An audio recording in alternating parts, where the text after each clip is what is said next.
एक बार की बात है, भगवान बुद्ध का शिष्य ज्यादा बोलने की आदत से परेशान था। जब भी किसी से मिलता तो मिलने के बाद अपने मित्रों के सामने उस इंसान के बारे में अपने विचार देना शुरू कर दिया करता था। उसे अगर एक चोट भी लगती थी तो वे अपने आसपास लगभग हर चीज के बारे में अपनी राय बता देता था। आश्रम में रहने वाले लगभग हर साथ और चिकित्सक के बारे में उसकी अपनी सकारात्मक या नकारात्मक राय थी। इसी बिना सोचे समझे लोगों के सामने रख देता। जब भी आश्रम में रहने वाला कोई दूसरा साथ अपनी कोई समस्या लेकर उसके पास आता तो भी उसकी पूरी बात सुने बिना ही उसे सलाह देना शुरू कर देता था। वे अक्सर अपने मित्रों से कहता रहता है कि तुम्हें यह काम करना चाहिए था, वो काम ऐसे करना चाहिए था। उसे अपने आसपास की चीजों के बारे में जो भी आधा अधूरा ज्ञान था, मित्रों के बीच गपशप के समय बोल बोल कर अपने ज्ञान का दिखावा करता। उसकी ओर बोलने की आदत की वजह से आश्रम का कोई भी साथ या शिक्षक उसे गंभीरता से नहीं लिया था। अक्सर उसके साथ पढ़ने वाले छात्र उससे दूर रहने की कोशिश करते थे, क्योंकि वे हर बात में उन्हें सलाह देने लग जाता था। कोई भी उसे अपना मित्र नहीं बनाना चाहता था। जब उनसे दूर रहना ही पसंद करते थे और अक्सर आश्रम में रहने वाले दूसरे साथ उसके पीठ से उसकी इन आदतों की वजह उसका मजाक बनाते थे। उस लड़के को भी पता था कि उसकी ज्यादा बोलने की आदत की वजह से कोई भी उसे पसंद नहीं करता। वो भी अपनी इस आदत को बदलना चाहता था, लेकिन वह कुछ भी करके इस बात पर अपनी राय देने की आदत को छोड़ नहीं पा रहा था। यह दिनों वह भगवान बुद्ध के पास गया और अपनी सारी समस्या को बताई। उन्होंने कहा, बेटा, ज्यादा वही इंसान बोलता है। इसे लगता है कि वो सब कुछ जानता है। ऐसा इंसान जो यह मानता है कि वो बहुत ही जानता है, और बुद्धिमान आदमी कभी भी ज्यादा नहीं बोलता है। उसको पता है कब कितना कहाँ बोलना है। वो कभी भी जरूरत से ज्यादा नहीं बोलता और ना ही बिना मांगे किसी को राय दिया था। इससे पहले खुद के अंदर से अभिमान आता है कि तुम सब कुछ पता है। शिष्य ने भगवान बुद्ध के सामने अपना सिर झुका दिया। बौद्ध बोले, बेटे, या दिन में मैं तुम्हारे ज्यादा बोलने की आदत को काट तो नहीं कर सकता। अगर तुम्हें खुद ही अपने अंदर धीरे धीरे कम करनी होगी। लेकिन मैं तुम्हें यह जरूर कह सकता हूं कि 3 लोगों पर में शांत रहना चाहिए, ताकि तुम खुद को दुखी होने और किसी बड़ी मुसीबत में पड़ने से बच सको। भगवान बुद्ध बोले, बेटे, इन 5 मौकों पर हर इंसान को अपना मुंह बंद रखना चाहिए। पहला, जब तुम्हें लगे कि तुम्हारी भावनाओं को तुम्हारे शब्दों को समझ नहीं सकता था, उस समय तुम्हें चुप रहना चाहिए। अक्सर आम लोगों को अपने दुख, अपनी परेशानियां बताना शुरू कर देते हैं, जबकि हमारे आसपास रहने वाले ज्यादातर लोगों को इससे कोई मतलब नहीं कि हमारा जीवन में क्या हो रहा है। हर इंसान को केवल खुद मतलब होता है। वो केवल खुद के बारे में बात करना लाभदायक समझते हैं। उन्हें हमारा जीवन की परेशानियों से कोई मतलब नहीं होता। 1 या 2 बार वह तुम्हारी दुख भरी कहानी सुन भी ले, लेकिन उसके बाद तुमसे दूर भागना शुरू कर देंगे। कभी भी अपने कुछ करीबी मित्रों और परिवार वालों को छोड़कर किसी इंसान को अपनी परेशानी न बताएं, जो तुम्हारी बातों को समझने की बजाय उसका मजाक बनाए। जब तुम्हें यह न पता हो कि किसी विशेष मौके पर क्या बोलना है, या फिर तुम्हें किसी विशेष घटना के बारे में आधा अधूरा ही ज्ञान हो, तो ऐसे मौकों पर भी में चुप रहना चाहिए। ऐसा इंसान जो आधा अधूरा ज्ञान होने के बाद भी उस विषय में बात करता है, अक्सर ही मजाक का पात्र बनता है, और कोई भी ऐसे इंसान को गंभीरता से नहीं लेता।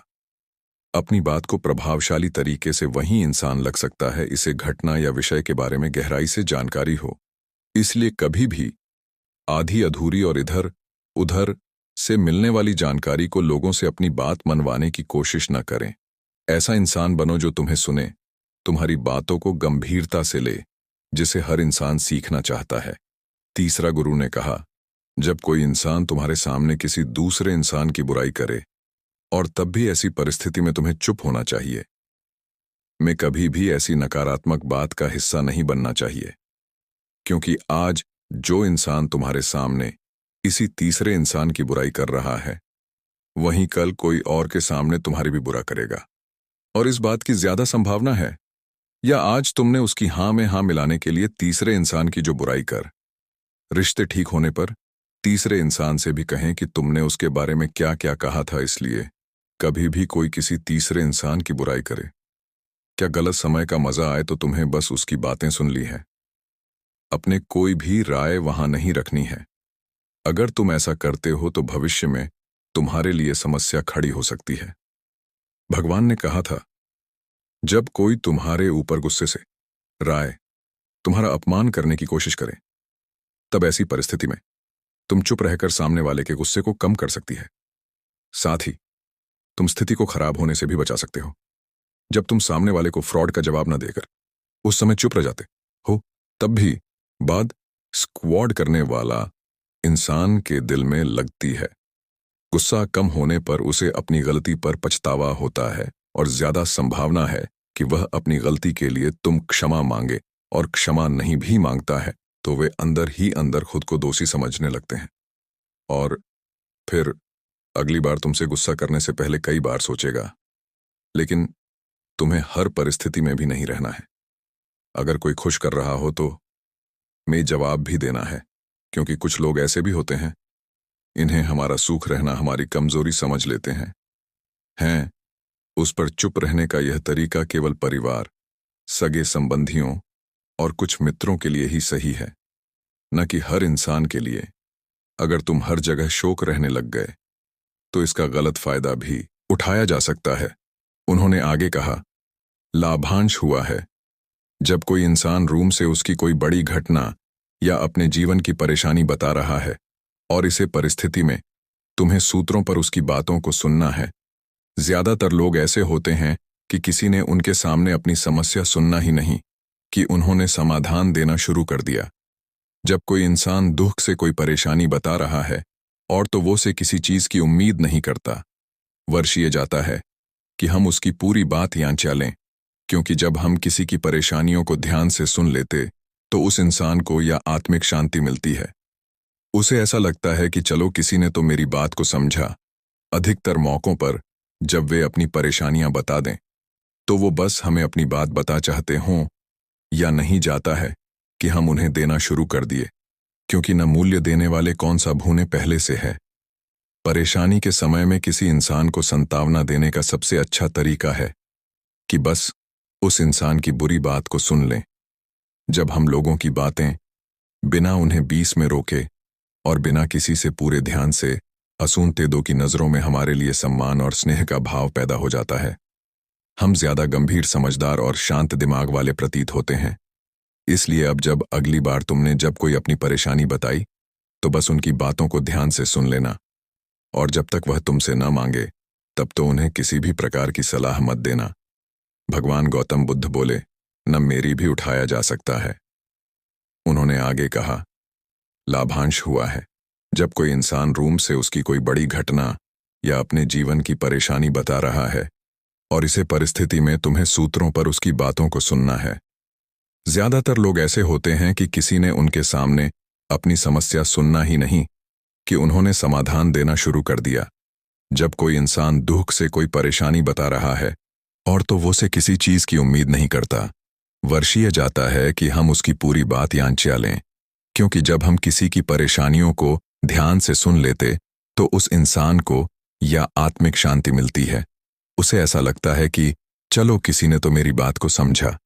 अधिकतर मौकों पर जब वे अपनी परेशानियां बता दें तो वो बस हमें अपनी बात बता चाहते हों या नहीं जाता है कि हम उन्हें देना शुरू कर दिए, क्योंकि न मूल्य देने वाले कौन सा भूने पहले से है।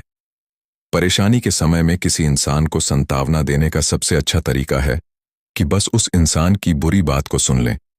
जब हम लोगों की बातें बिना उन्हें बीच में रोके और बिना किसी से पूरे ध्यान से असूनते दो की नजरों में हमारे लिए सम्मान और स्नेह का भाव पैदा हो जाता है, हम ज्यादा गंभीर, समझदार और शांत दिमाग वाले प्रतीत होते हैं। इसलिए अब जब अगली बार तुमने जब कोई अपनी परेशानी बताई तो बस उनकी बातों को ध्यान से सुन लेना, और जब तक वह तुमसे न मांगे तब तो उन्हें किसी भी प्रकार की सलाह मत देना। भगवान गौतम बुद्ध बोले, न मेरी एक बात हमेशा याद रखना, तुम कम बोलते हो तो लोग तुम्हारी तरफ ज्यादा आकर्षित होते हैं कि तुम क्या हो और तुम क्या सोचते हो। शिष्य ने सिर हिलाया, गौतम बुद्ध के चरण छुए और कहा, गुरुजी, मैं समझ चुका हूं कि मुझे क्या, कब और कैसे बोलना है। आपकी दी हुई शिक्षा से मैं अब एक नेक आदमी बनूंगा। अब मैं चलता हूं। और शिष्य चला गया। तो दोस्तों, आपको यह कहानी समझ आ गई होगी। ये 3 बातें आपको हमेशा याद रखना है। अगर आपको ये स्टोरी पसंद आई होगी तो लाइक और सब्सक्राइब करें। आपने दोस्ती को शेयर करके उन्हें भी ज्ञान दे। कमेंट में नाम हो बुद्धिया लिखे। धन्यवाद।